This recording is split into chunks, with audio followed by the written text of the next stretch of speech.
Hello friends, Shashi Agarwal channel के अंदर मैं doctor Shashi Agarwal welcome you all. तो आज का जो हमारा सब्जेक्ट है वो है कंपनी लॉ। और यहाँ पे हम करेंगे second part of the promoter, क्योंकि कंपनी लॉ के अंदर हमारा जो टॉपिक चल रहा था प्रमोटर प्रमोटर वो व्यक्ति होता है जिसके दिमाग में आइडिया आता है कि मैंने कंपनी सेटअप करनी है, तो वो सारी जितनी कंपनी की फॉर्मेलिटीज है वो कंप्लीट करता है। तो प्रीवियस वीडियो के अंदर हम लोगों ने समझा था कि प्रमोटर के फंक्शन क्या है, उसका मीनिंग क्या है, उसके फीचर्स क्या है, उसकी ड्यूटीज क्या है। इस वीडियो के अंदर we are going to understand what are the rights of the promoter and what are the liabilities of the promoter. अगर आपको मेरा ये एफर्ट सही लगता है तो डू लाइक माय वीडियो, इसको शेयर कीजिए, कमेंट कीजिए और मेरे चैनल शशि अग्रवाल को सब्सक्राइब कीजिए। तो this is my app Edusum app, जिसको आप गूगल प्ले स्टोर से डाउनलोड कर सकते हो। ये जो ऐप है commerce, economics and management students को काफी सारा फ्री स्टडी मटेरियल और काफी सारे फ्री मॉक टेस्ट प्रोवाइड करती है। उसी तरह काफी सारे स्ट्रक्चर कोर्सेज भी यहाँ पे अवेलेबल है। कंपनी लॉ का स्ट्रक्चर कोर्स यहाँ पे अवेलेबल है। So these are the rights of the promoter: right of indemnity, right to receive the preliminary expenses, right to receive the remuneration, जिसको हम वन बाय वन करके understand करेंगे। देखो, जहाँ पे एक से ज्यादा प्रमोटर होते हैं और यहाँ पे क्या होता है कि प्रमोटर उस प्रमोटर मतलब एक प्रमोटर ने जो है कंपनसेशन और डैमेजेस पे किया है। उसी तरह जो प्रमोटर होते हैं severally and jointly liable for any true statement given in the prospectus, या कोई सीक्रेट प्रॉफिट जो कमाया है वो पार्ट प्रमोटर्स को देना पड़ता है। अगर एक प्रमोटर जो है पे करता है तो बाकी सारे प्रमोटर जो है मतलब वो उन बाकी सारे प्रमोटर से वो प्रोपोर्शनल शेयर जो है ले सकता है। तो he can claim against another promoter for the compensation and damages which are paid by him.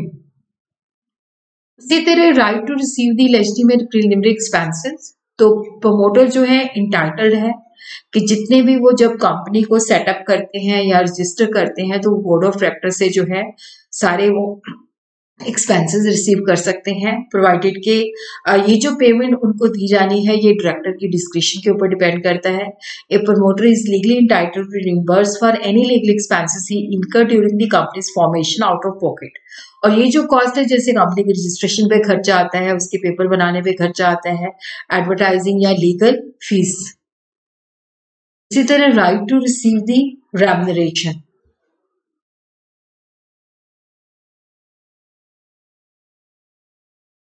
promoter has the right to receive remuneration from the company।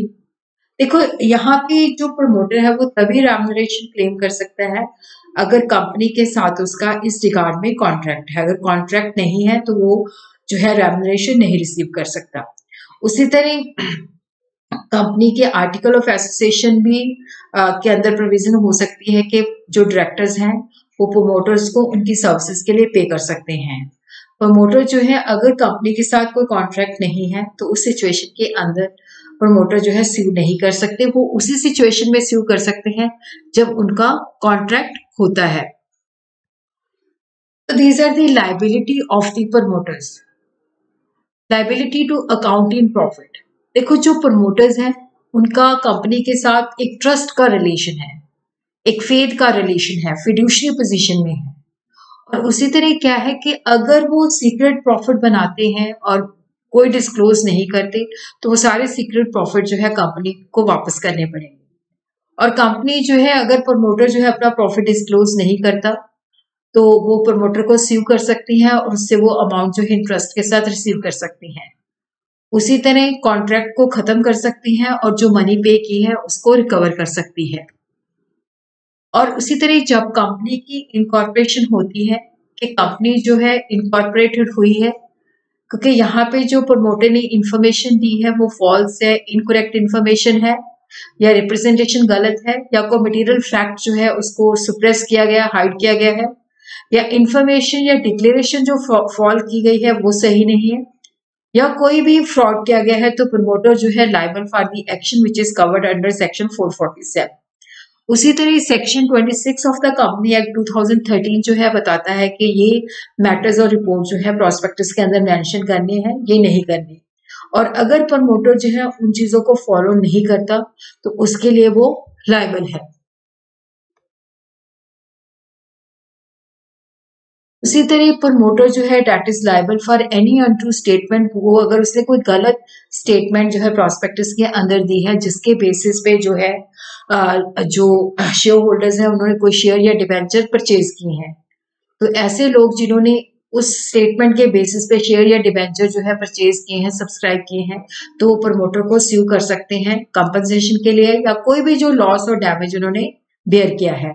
उसी तरह सिविल लाइबिलिटी के अलावा जो प्रमोटर्स हैं वो क्रिमिनल लाइबिलिटी के लिए भी लाइबल है under section 63 for the issue of prospectus जिसके अंदर अनट्रू स्टेटमेंट्स दी हुई हैं।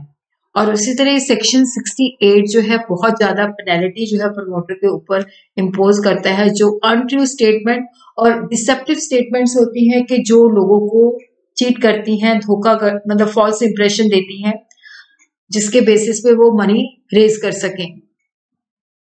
A promoter may be liable to public examination like any other director or officer of the company.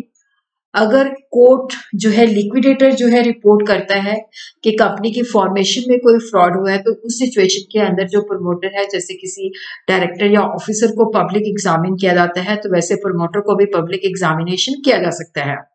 और उसी तरह कंपनी जो है प्रमोटर को स्यू कर सकती है, एक्शन ले सकती है अगर कोई उसने धोखाधड़ी की है या कोई ड्यूटी को ब्रीच किया है, और जहां पे प्रमोटर ने मिस अप्लाइड किया है कोई प्रॉपर्टी, उसको मिस यूटिलाइज किया है, या कोई कंपनी की जो प्रॉपर्टी है उसको अपने पास रिटेन किया है, या जहां पे भी लगता है कि जो ट्रस्ट था, जो उन्होंने अपनी जो ड्यूटी है ट्रस्ट की उसको ब्रीच किया है। उसी तरह प्रमोटर जो है पर्सनली लायबल है for all the contract made by him on behalf of the company until the company have been discharged or the company takes over the liability of the promoter। देखो यहाँ पे क्या है कि जब कंपनी फॉर्मेशन से पहले जो भी वो कॉन्ट्रैक्ट करता है तो उसके लिए पर्सनली लायबल होता है जब तक कि कंपनी उन सारे कॉन्ट्रैक्ट को डिस्चार्ज नहीं कर देती या कंपनी जो है प्रमोटर की लायबिलिटी नहीं ले लेती। उसी तरह अगर प्रमोटर की डेथ हो जाती है तो वो उस लायबिलिटी से मुक्त नहीं होता। और उसी तरह क्या होता है कि जब कंपनी की वाइंडिंग होती है तो कोर्ट जो है प्रमोटर को लायबल ठहरा सकती है फॉर मिसफीजेंस और breach of trust under section 543। और उसी तरह जब लिक्विडेटर कहता है कि जो प्रमोटर है वो एलेज करता है कि प्रमोटर ने फ्रॉड किया है, तो कोर्ट जो है उसकी पब्लिक एग्जामिनेशन का ऑर्डर भी दे सकती है अंडर सेक्शन 478।